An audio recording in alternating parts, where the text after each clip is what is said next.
Hello, this is part 2 of the adrenal health series. In part 1, I talked to you about adrenal fatigue itself, what the symptoms are, how to diagnose it. And in today's video, I'm going to talk about the 10 most common causes of adrenal fatigue. And trust me, you'll find some of these really interesting because they're not really commonly talked about. So it's really interesting. So let's dig in. Cause number 1 is low thyroid function, and that's very close to my heart because you already know by now that I've been struggling with low thyroid function for a while. So when your thyroid is running low, all of your body functions suffer because they all need thyroid hormone. So what your body does in response is revving up all the production of the adrenal hormones in order to get enough energy for all those functions. So things like cortisol and adrenaline will go through the roof in order to get enough energy, but obviously it can't go on forever. Sooner or later it's going to get depleted, and that's when you get adrenal fatigue. Cause number 2 is using T4 only thyroid medication.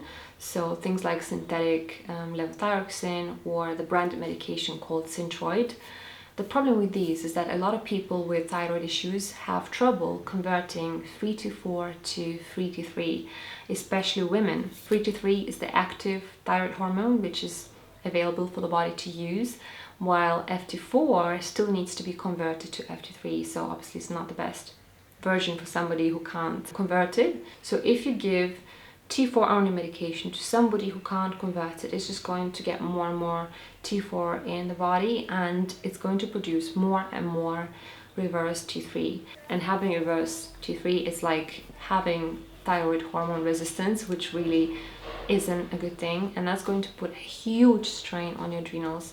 So your body will try to compensate once again by producing more and more adrenal hormones in order to keep going, and in the long term that's really bad news. Cause number 3 is H. pylori infection. H. pylori is a stomach bacteria that lives in the stomach, creates a lot of problems. It reduces your stomach acid, it interferes with nutrient absorption, which is a major issue. It messes up your immune system, and really there isn't any part of the body that doesn't get affected by it.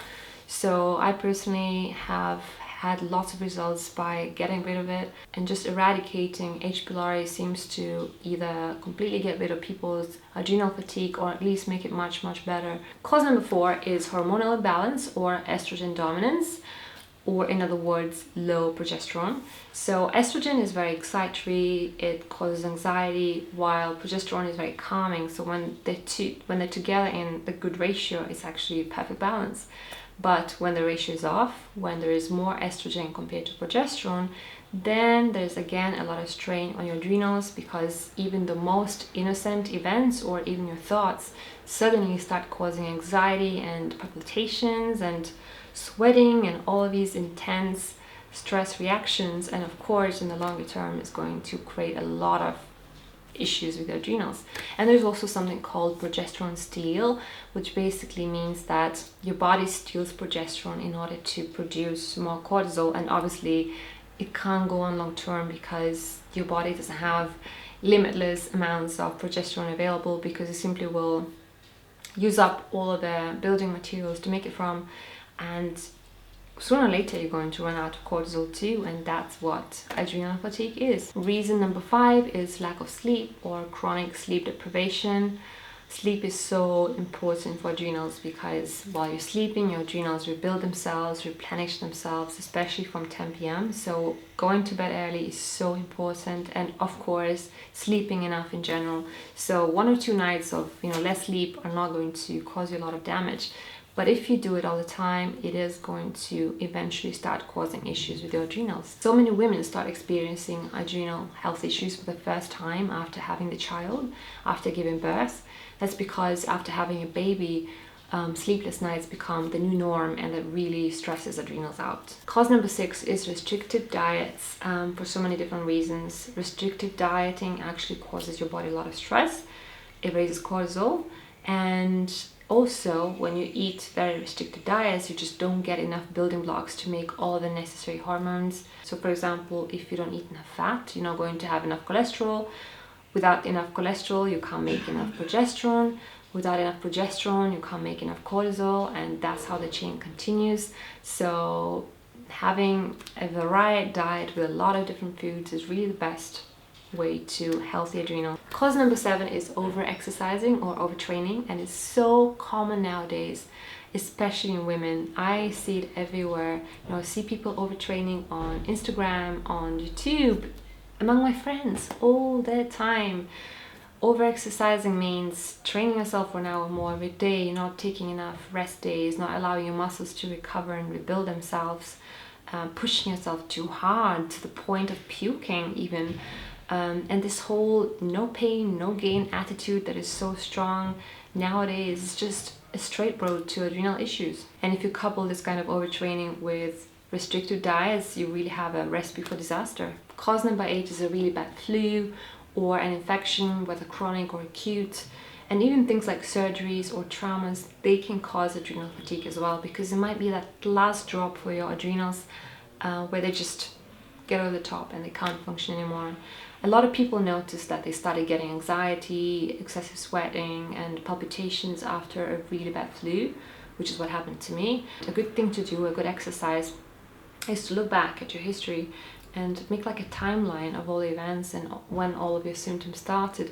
And I won't be surprised if you realize that it all started with some kind of really serious illness or trauma or surgery, things like that, because it's so common. And in terms of chronic infections, they can be the cause of adrenal fatigue themselves. So things like Lyme disease, mononucleosis, mycoplasma, these serious chronic infections have a lot of bad effect on your immune system, and they do stress your adrenal function a lot. The next cause is nutrient deficiencies. So if you're running low on those vitamins and minerals that are so important for healthy adrenal function, then you definitely need to look into replenishing them. So those nutrients are things like vitamin C, vitamin B5, potassium, magnesium, sodium, which is basically salt, and of course all of the other B vitamins as well. So many people notice that just by replenishing these minerals and vitamins, they can definitely make the adrenal function so much better. If not perfect, then at least much better. And the last cause, number 10, is stressful periods in the life or chronic stress that goes on for very long periods of time. So acute stress periods, is something we can't really avoid. It happens to all of us. But at the same time, it's something that makes us stronger because we experience it, we deal with it, we get out on the other side even stronger than before. And that makes our body stronger. It's not a bad thing. But when we have something stressing us out day in, day out for prolonged periods of time, that is where the real damage happens. And that's what you really need to learn how to deal with. Whether it's brainstorming for solutions, asking for help, changing your partner or changing your job, changing where you live, changing your life around. Do whatever it takes to get yourself feeling better and get yourself healthy, because the truth is that you can't really look after the others if you're not looking after yourself first. You have to put yourself first in order to make sure that you are in the right frame of mind and in the right health to give your best to the others in your life. And finally, you can also inherit weak adrenals from your mom. But remember that genes only make you more susceptible to things, but it doesn't mean that you're going to get them. And even if you do get them, you can definitely make them stronger and you can reverse things. Genes don't rule your life. You are the one who does.